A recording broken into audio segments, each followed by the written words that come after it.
DYFI Chalissery town മേഖലാ സമ്മേളനം സമാപിച്ചു. ഞായറാഴ്ച രാവിലെ ഡിവൈഎഫ്ഐ മേഖലാ ട്രഷറർ ദിബിൻ പതാക ഉയർത്തിയതോടെ സമ്മേളനത്തിന് തുടക്കമായി. റാലിയും രക്തസാക്ഷി മണ്ഡപത്തിൽ പുഷ്പാർച്ചനയും നടത്തി.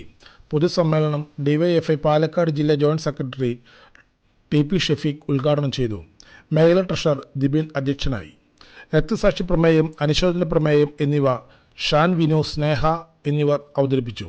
പ്രവർത്തന റിപ്പോർട്ട്, സംഘടനാ റിപ്പോർട്ട്, പൊതുചർച്ച, തെരഞ്ഞെടുപ്പ് എന്നിവ ഉണ്ടായി. അങ്ങാടിയിൽ മേഖലാ സമ്മേളനത്തിന് 20 വർഷങ്ങൾക്ക് ശേഷമാണ് ആതിഥ്യം വഹിക്കുന്നത്. സംഘാടക സമിതി chairman Annie Vinu, LC secretary Vijayamma teacher, area committee അംഗം TM, DYFI Thrithala block president K. Prayan, vice president VS Sivadas, LC അംഗം PV രജീഷ്, CK ഉണ്ണികൃഷ്ണൻ എന്നിവർ പങ്കെടുത്തു.